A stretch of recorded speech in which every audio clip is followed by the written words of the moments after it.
Good morning बच्चों। आज हम लोग फिजिक्स कक्षा 12 का अध्याय 16 का ट्रांजिस्टर स्विच के रूप में अध्ययन करेंगे। तो चलिए बच्चों, हम लोग अध्ययन करना शुरू करते हैं ट्रांजिस्टर स्विच के रूप में। तो पहले हम लोग बच्चों यह देखते हैं कि यह स्विच हमारे घरों में स्विच कैसे काम करता है। यहाँ ध्यान दीजिए, ये जो आपका कुंजी के बना है, ठीक है। यदि हम इसको बंद कर दें, यदि इसको हम बंद कर दें, क्लोज कर दें, यदि हम इसको बंद कर दें या इसी को क्लोज कर दें, तो क्या हो जाएगा, इसमें धारा का प्रवाह होने लगेगा। जब धारा का प्रवाह हो जाएगा तो यह बल्ब आपका जल जाएगा, ठीक है। अर्थात स्विच मैंने क्या कर दिया, स्विच मैंने ऑन कर दिया, ठीक है। इस कुंजी को बंद करते हैं या क्लोज करते हैं, अर्थात स्विच को ऑन करते हैं, अर्थात यह जो आपका की लगा हुआ है यह क्या हो जाता है, इससे बंद हो जाता है। और यदि हम इस जो ये की है इसको हम खुला कर दें, ओपन कर दें, खुला कर दें, तो क्या हो जाएगा, तो इसमें धारा का प्रवाह नहीं होगा। जब धारा का प्रवाह नहीं होगा तो यह बल्ब नहीं जलेगा, अर्थात यह स्विच हमने क्या कर दिया, ऑफ कर दिया। इस तरह से बच्चों हमारे घरों में स्विच काम करता है। ऑन बल्ब जलने लगता है, ऑफ स्विच, अगर हम स्विच को ऑफ करते हैं तो आपका बल्ब जो है बंद हो जाता है, ठीक है। तो इसी तरह से स्विच आपका काम करता है। और यह जो स्विच काम करता है वही काम ट्रांजिस्टर स्विच के रूप में, अर्थात यह जो ट्रांजिस्टर है यह भी स्विच के रूप में काम करता है। कैसे यह स्विच के रूप में कार्य करता है, इसी के विषय में आज हम लोग अध्ययन करेंगे, ठीक है बच्चों। तो देखिए ट्रांजिस्टर कैसे स्विच के रूप में काम करता है। यहाँ पर यह जो 0.6 है वह क्या है, जो आपका जो है ट्रांजिस्टर है, ठीक है। ट्रांजिस्टर में जो विभव प्राचीर है, ठीक है, उसका मान है 0.6। यह जो आपका इनपुट दिया गया है, यदि उसका मान ट्रांजिस्टर के विभव प्राचीर से कम होता है, अर्थात 0.6 से कम होता है, तो क्या होता है, तब जो है उसमें कोई धारा का प्रवाह नहीं होता, अर्थात यह स्विच ऑफ की तरह करता है, ऑफ रहता है, उसमें कोई भी धारा का प्रवाह नहीं होता। यदि जो इनपुट वोल्टेज दिया गया है उसका मान जो है 1 वोल्ट से अधिक हो, ठीक है, तब क्या होता है, तब उसमें धारा का प्रवाह होने लगता है। और जब धारा का प्रवाह होने लगता है तो वह ट्रांजिस्टर स्विच ऑन की तरह कार्य करता है। यह किस तरह से कार्य होता है, क्यों है, सभी का अध्ययन हम विस्तार से पढ़ेंगे। अभी हम लोग जो है देखेंगे ट्रांजिस्टर स्विच के रूप में, तो उसकी संरचना और कार्यविधि देख लेते हैं, और उसी के समय जो है ये हमको समझ में आ जाएगा कि क्यों यह ऑन हो जाता है इतने वोल्टेज पर और क्यों ये ऑफ हो जाता है। तो चलिए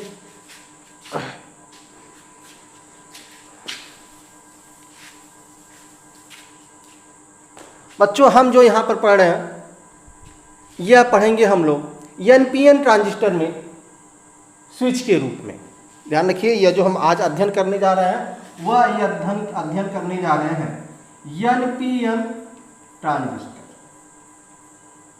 एनपीएन ट्रांजिस्टर में, ठीक है, कौन सा, सीई।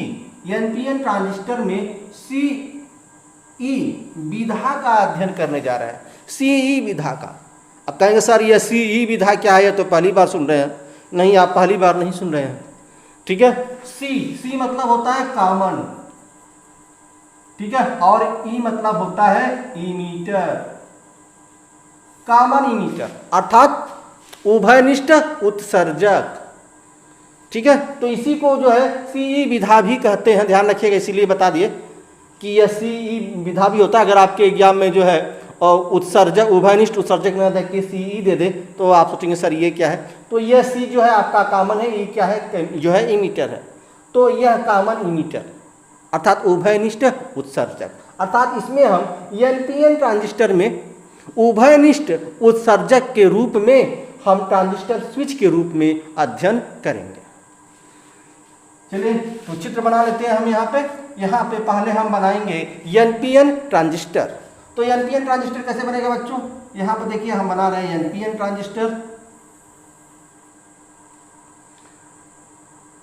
और एनपीएन ट्रांजिस्टर में आपको कौन सा पढ़ रहे, सीई विधा पढ़ रहे हैं, अर्थात उत्सर्जक को उभयनिष्ठ बनाना है, कॉमन बनाना है। यह एनपीएन है, एन क्या है, इमीटर है, पी क्या है, बेस है, एन क्या है, कलेक्टर है। ठीक है, ये आप जानते ही हैं, ईबीसी। तो चलिए अब जो है यहां पर हमने एक यह ले लिया और दूसरा ये ले लिया। यह बच्चों क्या है, यह आपका ई है, क्योंकि इसी ई को हमें क्या बनाना है, उभयनिष्ठ बनाना था, ई को ले लिया। ठीक है, यह क्या है, यह आपका बेस है, यह मैंने बेस ले लिया बी। ठीक है, और यह क्या है बच्चों, यह आपका संग्राहक है सी। कौन सा ट्रांजिस्टर है, एनपीएन। तो एन क्या है, एन यही उत्सर्जक है, यह एन है, यह आपका पी है और यह आपका एन है। ठीक है बच्चों, अब हम यहाँ पर जो है, जो आपका बेस है, आधार है, आधार से हम एक प्रतिरोध जोड़ देते हैं इस तरह से। ठीक है, और इस प्रतिरोध में एक बैटरी हम लोग जोड़ेंगे। ठीक है, एक बैटरी जोड़ेंगे और फिर इसको हम लाके यहाँ से इस तरह से ये जोड़ देंगे। ठीक है बच्चों, ध्यान रखिए, ये क्या है आपका, यह आधार है, यह उत्सर्जक है। तो आधार उत्सर्जक है, इसको हमें अग्र अभिनत बनाना है, इसको हमें उत्क्रम अभिनत बनाना है। तो आधार और जो है उत्सर्जक को अग्र अभिनत बनाना है, तो हमें क्या करना होगा कि जो है अग्र अभिनत बनाने के लिए पी क्षेत्र को धन से और एन क्षेत्र को ऋण सिरे से बैटरी से जोड़ना पड़ेगा। तो देखिए, यह आपका पी क्षेत्र है, अर्थात यह बैटरी का धन सिरा है और यह बैटरी का ऋण सिरा कर लेते हैं, जिससे क्या हो गया, यह अग्राभिनत हो गया। ठीक है, और इसका नाम देंगे एक हम लोग बच्चों, इसका नाम देंगे भी भी बी बी भी बी बी, अर्थात यह भी जो है वोल्टेज है, बी क्या है, आधार है, अर्थात यह जो आपका वोल्टेज है वह आधार से जुड़ा हुआ है। इसका नाम हमने भी लिया भी बी बी। ठीक है बच्चों, चलिए हमने यहाँ पर जो है यह जो एनपीएन ट्रांजिस्टर बनाया है, हमने तो कोई निशान नहीं बनाया। कैसे पता चलेगा कि एनपीएन ट्रांजिस्टर है या पीएनपी ट्रांजिस्टर है? आपको बताए हैं सर, इसके लिए एक निशान लगाना पड़ेगा। वह कौन सा निशान है, यह आधार से, क्योंकि कौन सा ट्रांजिस्टर है, एनपीएन है। तो एनपीएन ट्रांजिस्टर में आधार से क्या होता है, उत्सर्जक की ओर धारा का प्रवाह होता है, यह बाढ़ होता है। ठीक है, दूसरे शब्दों में समझ सकते हैं अगर यह नहीं समझ में आ रहा है तो। चूंकि जो है यह पहला वाला हम अग्र अभिनत रखते हैं, अर्थात यह जो अग्र अभिनत में क्या होता है, अग्र अभिनत में धारा का प्रवाह धन सिरे से ऋण सिरे की ओर होता है। ठीक है, तो यह जो है पी क्या है, धन सिरा है, जो है आपका एन क्या है, ऋण सिरा है। तो यह जो है धन से ऋण की ओर की दिशा होता है। तो इस तरह से भी आप समझ सकते हैं। अगर आपको बेस और इमीटर वाला नहीं समझ में आ रहा है, कि हमने कहा कि एनपीएन ट्रांजिस्टर में जो है बेस से जो है इमीटर की तरफ जो है धारा का प्रवाह होता है, यह नहीं समझ में आ रहा है किस तरह से होता है, तो इसको भी आप ध्यान रख सकते हैं कि धनात्मक से ऋणात्मक की ओर धारा का प्रवाह होता है। तो इस तरह से भी आप जो है, यह चूंकि P आपका धनात्मक है, यह ऋणात्मक है, इसलिए इसकी दिशा इस तरफ से होगी। अब यह हो गया एनपीएन ट्रांजिस्टर। अब एनपीएन ट्रांजिस्टर में एक चीज और ध्यान देना है बच्चों। फिलहाल पहले हम यह संग्राहक बना लें। तो यह संग्राहक है, संग्राहक में भी हम लोग एक जोड़ेंगे लोड प्रतिरोध। एक इस तरह से लोड प्रतिरोध हमने जोड़ लिया। अब यहाँ भी हमको बैटरी से जोड़ना है और इसको हमें क्या बनाना है, उत्क्रम अभिनत बनाना है। और संग्राहक क्या है, यह यन है, तो यन है, यन क्षेत्र है। तो यह उत्क्रम अभिनत कब बनेगा, जब यन को किस सिरे से जोड़े, धन सिरे से या ऋण सिरे से। यन को धन सिरे से जोड़ेंगे, यन को धन सिरे से जोड़ेंगे। ठीक है, यह धन सिरा है, यह माइनस वाला सिरा, और ला के इसको इससे जोड़ देते। इसको इस तरह से कर देते हैं बच्चों। अब कहेंगे सर ये क्या है, तो यह निशान यह है कि इसमें जो है परिवर्तन किया जा सकता है। ठीक है, यह इसका निशान है। और इसको भी एक नाम हम दे देते हैं, एक बैटरी से यह भी लिखते हैं। और यह किससे जुड़ा हुआ है, संग्राहक से जुड़ा हुआ है, इसको VC ले देता है। ठीक है बच्चों, अब देखिए हम धारा की बात करते हैं कि चूंकि आपका जो है यह एनपीएन ट्रांजिस्टर है, एनपीएन ट्रांजिस्टर में जो उत्सर्जक होता है, उत्सर्जक से उत्सर्जक धारा निकलता है आई, जो क्रिस्टल होता है, जो ट्रांजिस्टर है, उससे जो उत्सर्जक धारा निकलता है। जब उत्सर्जक धारा निकलेगा तो इस क्रिस्टल में आईवी धारा इसके अंदर प्रवेश करता है और यहाँ आईसी धारा प्रवेश करता। ध्यान रखिएगा याद करने के लिए कि यह वाला चिन्ह कैसे लगाएंगे। तो यह वाला चिन्ह लगाने की कई विधि है, याद करने की कई ट्रिक है। आप पहला ट्रिक जो है यह ध्यान रखें कि यदि इसमें से आई धारा निकल रहा है, इसमें देखिए यह आई जो है आई धारा निकल रहा है, जब आई धारा निकलेगा तो इसमें जो है आपका जो है आधार धारा और संग्राहक धारा इसमें प्रवेश करेगा। ठीक है बच्चों, यदि इसमें से उत्सर्जक धारा निकलेगा तो इसमें से आधार धारा तथा संग्राहक धारा इसमें प्रवेश करेगा। ठीक है, और यदि उत्सर्जक धारा इसमें प्रवेश कर रहा है तो आधार धारा और संग्राहक धारा इसमें से निकलेगा। यह चीज अगर ध्यान रखते हैं, ठीक है, तो यह वाला चिन्ह भी आपसे गड़बड़ नहीं होगा, आप चिन्ह इसको लगा सकते हैं। अगर चिन्ह नहीं लगा तो आपका जो है यह गलत हो जाएगा, परिपथ चित्र आपका गलत हो जाएगा और नंबर आपका कट जाएगा। इसलिए इसको ध्यान से जो है समझिएगा कब क्या जो है चिन्ह कहाँ पर लगता है। या दूसरे शब्दों में भी आप दे सकते हैं कि चूंकि यहाँ प्लस है तो इसका जो धारा का प्रभाव प्लस की ओर होता है, यहाँ भी देखिए प्लस है इसलिए इसका भी दिशा इधर होता है। ठीक है, धन से माइनस की ओर होता है, तो ये भी जान सकते हैं। लेकिन उससे अच्छा यही है कि यदि उत्सर्जक धारा जो है इससे निकल रहा है, यह दोनों धारा इसमें प्रवेश करेगा। यदि उत्सर्जक धारा इसमें प्रवेश कर रहा है तो यह दोनों धारा इससे निकलेगा। ये अगर ध्यान रखते हैं तो इसमें आप गलती नहीं करेंगे। ठीक है बच्चों, यह हो गया। अब ध्यान रखिए यहाँ आपका आधार है, यहाँ उत्सर्जक है, तो इन दोनों के बीच भी क्या होगा, एक वोल्ट होगा, एक वोल्टेज होगा। तो इनके बीच भी एक वोल्टेज होगा। चलिए उस वोल्टेज का नाम नाम ले देते हैं एक, यहाँ भी V और ये क्या है, बेस है B और ये क्या उत्सर्जक है, तो लिख देते हैं VBE। ठीक है, यह एक वोल्टेज इससे जुड़ा हुआ है।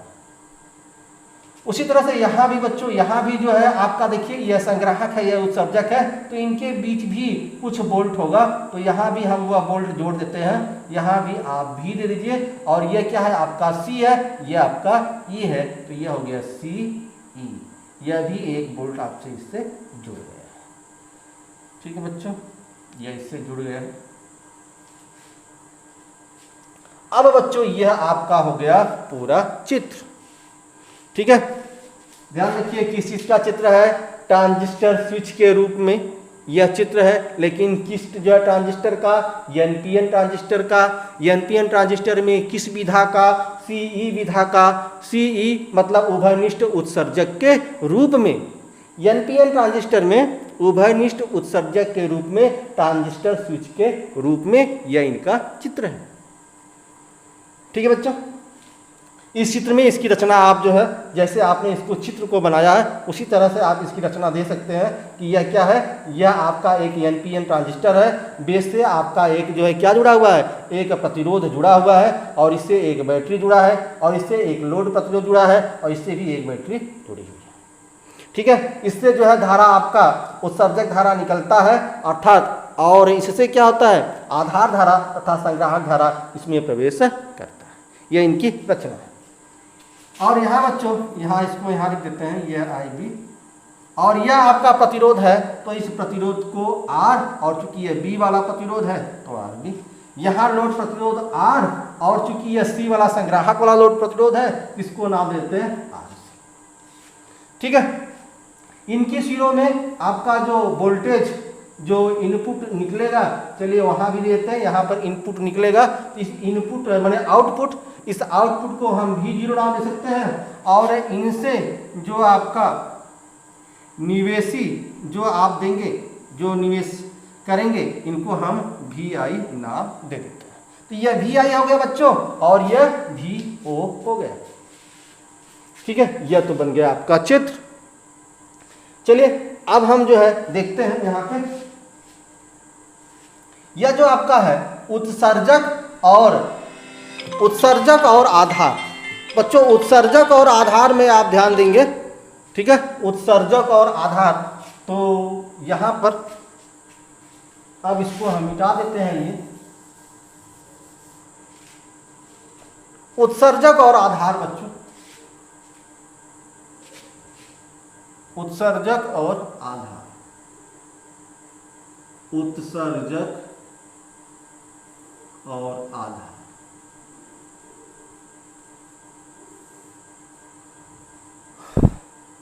उत्सर्जक और आधार में हम लोग देखेंगे, उत्सर्जक और आधार में ध्यान रखिएगा बच्चों, उत्सर्जक और आधार, उत्सर्जक और आधार किस तरह से काम करता है। इसमें एक किरचॉफ का नियम काम करता है।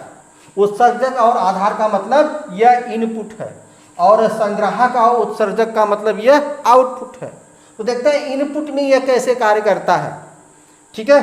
तो ध्यान रखिएगा, उत्सर्जक आधार जो इनपुट हम दे रहे हैं उसमें जो है एक जो धारा का किरचॉफ का नियम बच्चों काम करता है, ठीक है। किरचॉफ का नियम, किरचॉफ का नियम काम करता है। वह किरचॉफ का नियम क्या है, ध्यान रखिएगा, यह वाला एक लूप बनता है। किरचॉफ में एक लूप बनता है। देखिए यह एक लूप बन रहा है, यह क्या है, यह एक लूप बन रहा है। इस लूप में देखिए जो धारा की दिशा क्या है, धारा की दिशा देखिए इस तरह से, यह धारा निकल रहा है, ये इस तरह से धारा का जो है प्रवाह इस तरह से होता है। अर्थात यह जो लूप है वह लूप इस तरह से आपका यह लूप होता है, ठीक है बच्चों। अब यहां पर देखिए, अब यहां पर भी एक लूप है, यह इसमें धारा इस तरह से, यहाँ यह धारा संग्राहक धारा है ये, ठीक है। तो यहाँ भी इस तरह से धारा का प्रवाह हो रहा है, धारा का प्रवाह इस तरह से हो रहा है यहाँ पे, ठीक है। तो यहाँ पे जो लूप होगा वह बच्चों इस तरह से, यहाँ पर धारा का लूप इस तरह से है बच्चों और यहाँ पर धारा का लूप इस तरह से है। यहाँ धारा इस तरह से बहता है और इसमें धारा इस तरह से बहता है।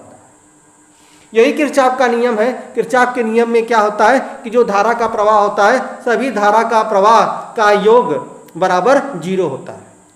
योगफल क्या होता है, 0 होता है। यही जो है किरचॉफ का नियम है, ठीक है बच्चों। तो चलिए किरचॉफ के नियम से हम ध्यान दें। यहाँ पे, यहाँ से शुरू करें, धारा यह आपका शुरू हो रहा है बच्चों।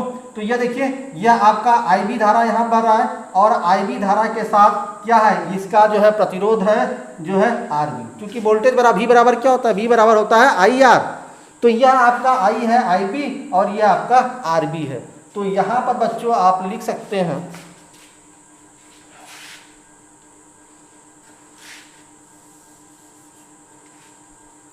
ठीक है।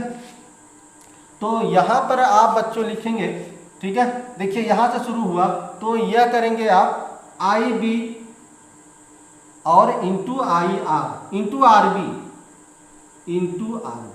यह धारा, फिर धारा देखिए यह यहाँ अंदर आया, ठीक है। तो प्लस यह क्या है, VBE, ठीक है बच्चों। ये धारा आया, फिर देखिए धारा, फिर यहाँ से यह धारा प्रवाहित हो रहा है और यह बैटरी यहाँ किससे जुड़ा है, यह धारा यहाँ प्रवाहित हो रहा है। तो यह बैटरी किससे जुड़ा है, माइनस से जुड़ा है। तो यहाँ हो जाएगा माइनस VBB, ठीक है बच्चों।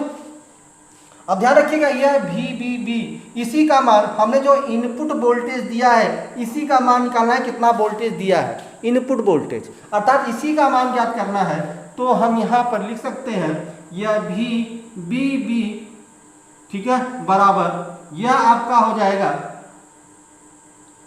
BBE प्लस IBRB, यह मान लें समीकरण 1,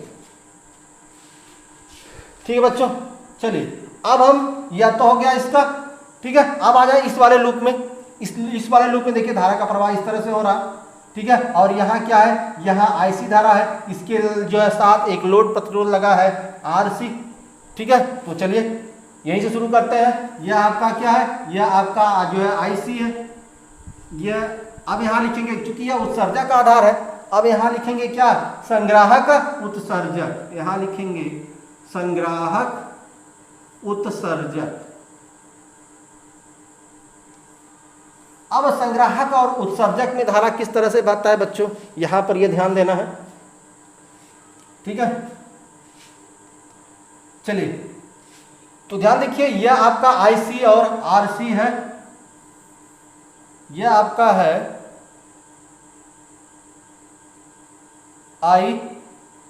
IC RC। ठीक है, IC RC, यहां फिर धारा प्रवेश हुआ प्लस VCE, फिर यहां से यह आया और यह क्या है आपसे माइनस से जुड़ा हुआ है तो माइनस VCC। ठीक बच्चों, अब चूंकि जो है यहां पर देखिए हमें इसका मान ज्ञात करना है, अर्थात यह जो संग्राहक है या उत्सर्जक है, इससे जो आपका जो है वोल्टेज जो है मिला, जो आउटपुट मिलेगा, ठीक है, इसका मान निकालना है, BCE का मान निकालना है। तो BCE बराबर, तो यहां लिखेंगे BCE बराबर, ठीक बच्चों, किसका मान निकालना है, BCE, यह बराबर 0 होता है बच्चों, यहां भी वो हो गया, चलिए बात यहां छोड़ दीजिए। तो हमें निकालना क्या है, BCE, तो BCE बराबर क्या हो जाएगा बच्चों, यह हो जाएगा आपका, चूंकि माइनस है, ठीक है, उधर जाएगा प्लस हो जाएगा BCC, और यह जो है प्लस इधर है उधर जाएगा, क्या हो जाएगा माइनस ICRC, यह बराबर भी 0 होता है और यह बराबर भी 0 होता है। यही किरचॉफ का नियम है कि लूप में जितना भी धारा जो है बहता है सभी धारा का योगफल 0 होता है। ठीक है, तो यही जो भी धारा बह रहा है इसमें सभी का योगफल 0 होता है। तो यह हो गया आपका, इससे बन गया आपका यह समीकरण 2, VCC बराबर VCC माइनस ICRC। ठीक है, यह बच्चों यहां तक, ठीक है, तो यह बन गया आपका दूसरा समीकरण। और यहां पर ध्यान दीजिए बच्चों, यहां पर V0 दिया है, यहां पर VI दिया है, तो VI किसका मान है, यहां लिखेंगे VI, ठीक है, बराबर, देखिए यहां VB है, यहां VBB, यह जो वोल्टेज दिए हैं यह वोल्टेज क्या है, इसको हम VI भी मानते हैं, तो जो VI बराबर यह क्या है VBB, तथा ध्यान रखिए यह VCE, यह जो VCE है, यह VCE यह बराबर होता है V0, जो हमने आउटपुट वोल्टेज दिया, जो हमने आउटपुट वोल्टेज दिया। ठीक बच्चों, तो VI बराबर, अर्थात इसके जगह क्या करना है, इसके जगह VI लिख देना है और इसके जगह V0 लिख देना है बस। तो इस समीकरण में क्या चेंज हो जाएगा, इस समीकरण में चेंज यह हो जाएगा कि पहले वाले समीकरण में जो VB है उसके जगह हम क्या लिख दें VI, अर्थात यह VI हो जाएगा VI। ठीक है बच्चों, और यहाँ जो VCC है उसके जगह क्या लिख जाएंगे, उसके जगह लिख देंगे V0, यहाँ लिख देंगे V0 और यह हो गया VI, यह हो गया VI। ठीक है बच्चों, तो यह दो समीकरण बन गया। अब इन दो समीकरणों के आधार पर ध्यान रखिएगा, हमें 3 केस ध्यान रखना होगा। 3 केस क्या है, अब बच्चों इसको मिटा देते हैं, या आप जो है चाहे तो स्क्रीनशॉट लेकर या आप जो है अपने कॉपी पर इसका चित्र बना के आगे वीडियो देखिएगा।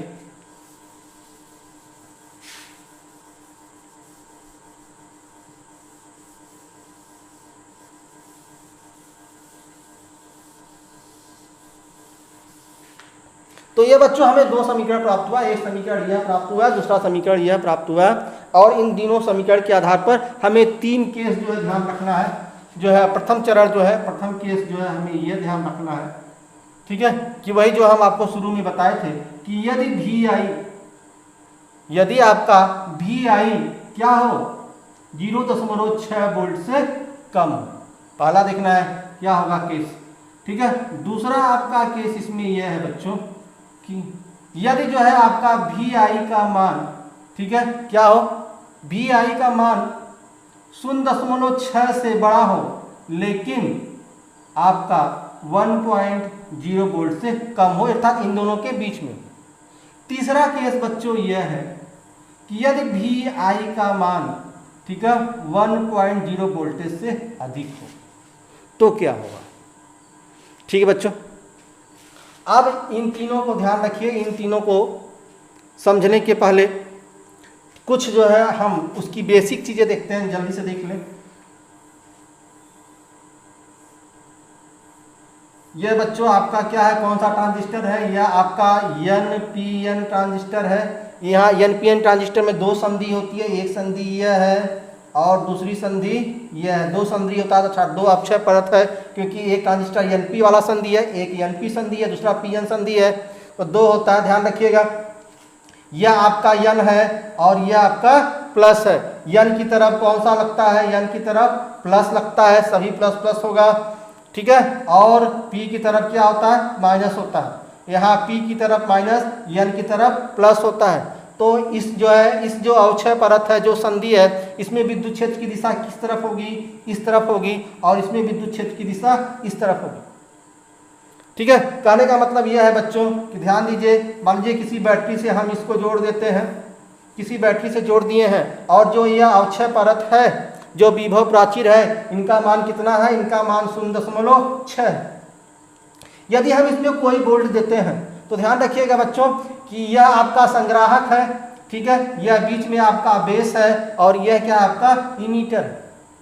और यह संग्राहक में अर्थात इस N वाले क्षेत्र में, ठीक है, ध्यान रखिएगा, यह क्या है, यह आपका अग्र अभिनत है, यह हम आपका उत्क्रम अभिनत है। तो हम उत्क्रम अभिनत की बात कर रहे हैं। उत्क्रम अभिनत माने संग्राहक। उत्क्रम अभिनत में N में, उत्क्रम अभिनत में जो धारा का प्रवाह होता है वह अल्पसंख्यक आवेश के कारण होता है, और N क्षेत्र में अल्पसंख्यक आवेश क्या होता है, कोटर होता है। तो इसमें कोटर के कारण जो है धारा का प्रवाह होगा, और कोटर की दिशा कैसी होती है, कोटर की दिशा विद्युत क्षेत्र की दिशा के समान होती है। यहाँ देखिए जो है विद्युत क्षेत्र की दिशा क्या इस तरफ है, अर्थात कोटर की दिशा क्या होगा, इस तरफ होगा, इस तरह से यहाँ आएंगे। लेकिन ध्यान रखिए यहाँ पर एक और विद्युत क्षेत्र मिल जाता है इनको, ठीक है, जिससे यह विद्युत क्षेत्र देखिए, यह तो कोटर प्लस है, यहाँ माइनस होती है, यह माइनस वाला क्या करता है, इनको आगे जाने नहीं देता, रोक देता है, जिससे जो है यह यहाँ तक नहीं पहुँच पाते और धारा का प्रवाह नहीं हो पाता। धारा का प्रवाह का होने के लिए हमें इस अवक्षय परत को कम करना पड़ेगा या समाप्त करना पड़ेगा, तभी जो है धारा का मान बढ़ेगा या धारा इसमें प्रवाहित होगी। यह तभी होगा जब जो अवक्षय परत का जो विभव प्राचीर है 0.6 से अधिक यदि वोल्ट देते हैं, जब अधिक वोल्ट देंगे तो जो यह अवक्षय परत है वह समाप्त हो जाएगा, अर्थात कम हो जाएगा। तब कोटर जो है यहाँ से यहाँ तक प्रवाहित हो जाएंगे और इस तरह से धारा का प्रवाह होने लगेगा। किसमें, संग्राहक धारा। यह सी की बात कर रहे हैं, संग्राहक धारा की बात कर रहे हैं। तो यदि जो है आपका यहाँ पहला यही है, देखिए पहला केस यही है कि यदि जो है VI का मान जो है 0.6 वोल्ट से कम हो, यदि इसमें जो है वोल्टेज जो है V जो है 0.6 से है, तो क्या होगा, 0.6 में यहाँ से आया और यह धारा का प्रवाह नहीं हुआ, अर्थात इसमें धारा का प्रवाह नहीं होगा। 0.6 वाले वोल्ट में, अर्थात जो वोल्ट दिए हैं वह 0.6 से, जो निवेशी वोल्टेज दिए हैं, यदि उसका मान जो है 0.6 वोल्ट से कम है तो इसमें धारा का प्रवाह नहीं होगा, अर्थात IC बराबर 0 होगा, ठीक है। अब यदि जो है इसका मान हम जो है 0.6, यदि जो इनपुट वोल्टेज है उसका मान 0.6 से अधिक हो जाए तो इसमें धारा का प्रवाह होने लगेगा, ठीक है। तो यही सिद्धांत, बेसिक सिद्धांत यही है बच्चों, ठीक है। आगे देखते हैं। अब हम एक ग्राफ बना लेते हैं, इस ग्राफ के माध्यम से हम देखने की कोशिश करते हैं, ठीक है। यह बच्चों, यह जो ग्राफ है वह यह आपका आउट वोल्टेज है और यह इनपुट वोल्टेज है, ठीक है। यह इनपुट वोल्टेज है और वह क्या है, आउटपुट वोल्टेज है, और यह जो है मान लीजिए 0.6 और 1.11 यह सब है, ठीक है। और आपने देखा कि जब 0.6 वोल्टेज देते हैं, ठीक है, अर्थात उससे कम वोल्टेज होता है तो IC का मान क्या हो जाता है, संग्राहक धारा का मान 0 हो जाता है। IC का मान क्या हो जाता है, 0। ध्यान रखिए यहाँ जो दूसरा समीकरण बच्चों, यहाँ ठीक है, यह आपका दूसरा समीकरण क्या है, यहाँ पर लिख देते हैं दूसरा समीकरण, फिर से ऊपर नहीं हो पाएगा, यहीं पे ध्यान दीजिए। V0 बराबर VCC माइनस ICR0। यह IC का मान क्या है, 0 है। यदि IC का मान 0 कर दे तो अर्थात यह RC भी 0 हो जाएगा, अर्थात यह पूरा 0 हो जाएगा। जब यह पूरा 0 हो जाएगा तब क्या हो जाएगा, तब आपका यह VO बराबर क्या हो जाएगा, VCC। अर्थात जब आपका निर्गत जो है आपका वोल्टेज अर्थात इनपुट वोल्टेज जब 0.6 से कम होता है तो धारा का प्रवाह 0 होता है, लेकिन वोल्टेज जो है वह अधिकतम प्राप्त होता है। तो इस तरह से यहाँ वोल्टेज जो है अधिकतम प्राप्त होता है, कहाँ तक, 0.6 तक। मान लीजिए यह 0.6 है तो यहाँ तक। तो इसमें वोल्टेज का मान तो अधिकतम प्राप्त होता है, लेकिन धारा का मान 0 प्राप्त होता है। ठीक है। अब यदि जो है इनपुट जो है 0.6 से अधिक हो जाए, जब 0.6 से अधिक वोल्ट हो जाएगा तो चूंकि अवक्षय परत क्या था, 0.6 था, उसी के कारण अवक्षय परत बना था, आपका डिप्लेसर लेयर बना था। जब उससे अधिक हो जाएगा तो कोटर जो है उसमें प्रवाहित होने लगेंगे और जिससे धारा का प्रवाह होने लगेगा। ठीक है। तो धारा का प्रवाह इसमें होने लगता है। ठीक है। तो जब धारा का प्रवाह, यहाँ पर ध्यान रखिए, आपको बताए थे जो है पिछले वीडियो में, जब इसका मान अधिक होगा तो इसका मान कम होगा, V0 का मान क्या होगा, कम होगा। तो दूसरे स्टेप में क्या होगा, V0 का मान कम होगा, V0 का मान कम होगा और धारा भी जो है हल्का, ठीक है, सरल रेखीय गति से बहेगी, अर्थात यहाँ से इस तरह से धारा का प्रवाह होगा। ठीक है। यहां पर देखिए, यहां पर जो है आपका वोल्टेज का भी मान कम होता है और धारा का मान भी कम होता है। तीसरा स्टेज ये है बच्चों, जब जो है आपका इनपुट वोल्टेज जो है 1.0 वोल्ट से अधिक दे दे, तब धारा का मान बहुत अधिक जो है बहने लगेगा, अर्थात धारा अधिकतम हो जाएगा, लेकिन वोल्टेज शून्य के बराबर हो जाएगा। शून्य नहीं होता, शून्य के बराबर, लगभग शून्य होता है, लेकिन शून्य नहीं होता। अर्थात इस तरह से जो है आपका इस तरह से धारा का प्रवाह होने लगता है। ठीक है। तो ये देखिए, यह 3 स्टेप बच्चों, यह वाला जो है, यह वाला स्टेप जिसमें जो है क्या था, इसमें जो है धारा I का मान 0 था और वोल्टेज भी अधिकतम था। ठीक है। और इसको हम बोलते हैं कट ऑफ स्टेट। ध्यान रखिए बच्चों, इसको हम लोग बोलते हैं, इस वाले को कट ऑफ स्टेट। यह कट ऑफ स्टेट, यहां से लेके यहां तक इस भाग को बोलते हैं कट ऑफ स्टेट। ठीक है। इसमें क्या होता है, धारा का प्रवाह नहीं होता, अर्थात इसमें ट्रांजिस्टर क्या होता है, ऑफ होता है, ट्रांजिस्टर ऑफ होता है, अर्थात ट्रांजिस्टर में कोई धारा का प्रवाह नहीं होता। इसमें आ जाए बच्चों अंतिम वाले में, अंतिम वाले में जो धारा है I का मान क्या होता है, IC का मान सबसे अधिकतम होता है, धारा का मान सबसे अधिकतम होता है, अधिकतम। और V0 का मान क्या हो गया, वोल्टेज क्या है, बहुत कम होता है, लगभग शून्य के बराबर होता है। ठीक है। और इस भाग को क्या बोलते हैं, इस भाग को हम लोग बोलते हैं सैचुरेशन। ठीक है, सैचुरेशन। ठीक है, स्टेट, ये सैचुरेशन स्टेट है बच्चों।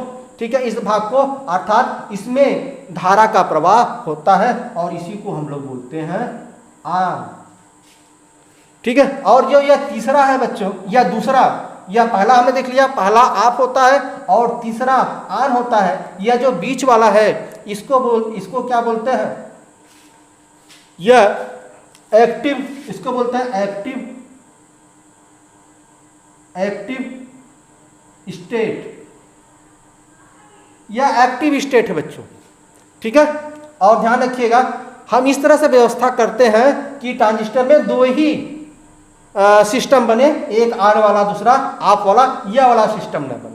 इस तरह से हम व्यवस्था करते हैं। तो यह वाला सिस्टम नहीं होता, 2 ही सिस्टम होता है, या तो ट्रांजिस्टर ऑफ होता है या ट्रांजिस्टर ऑन होता है।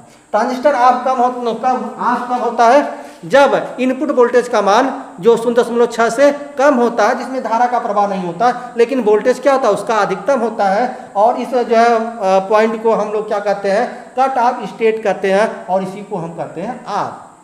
इसमें ट्रांजिस्टर ऑफ होता है, ट्रांजिस्टर में कोई धारा का प्रवाह नहीं होता है। अंतिम वाले में दाएं, अंतिम वाले में क्या होता है कि जब जो है इनपुट वोल्टेज जो है 1 वोल्ट से अधिक देते हैं, तब धारा का मान अधिकतम हो जाता है और वोल्टेज बहुत ही कम, शून्य के बराबर हो जाता है। और इस भाग को हम क्या बोलते हैं, सैचुरेशन स्टेट बोलते हैं। ठीक है। और इसमें क्या होता है, इसमें ट्रांजिस्टर ऑन होता है, अर्थात इसमें धारा का प्रवाह होता है। और ये जो बीच वाला है इसको हम बोलते हैं एक्टिव स्टेट, माने सक्रिय, ठीक है। और इस तरह से व्यवस्था करते हैं ट्रांजिस्टर में कि यह वाली व्यवस्था नहीं हो पाती, केवल दो ही जो है सिस्टम कार्य करता है, एक ऑफ और दूसरा ऑन। इस तरह से आपने देखा कि ट्रांजिस्टर भी स्विच की तरह ऑन और ऑफ की तरह कार्य करता है। ठीक है बच्चों, तो यह आपका रहा। चलिए अगला जो है नेक्स्ट वीडियो में, तब तक के लिए धन्यवाद।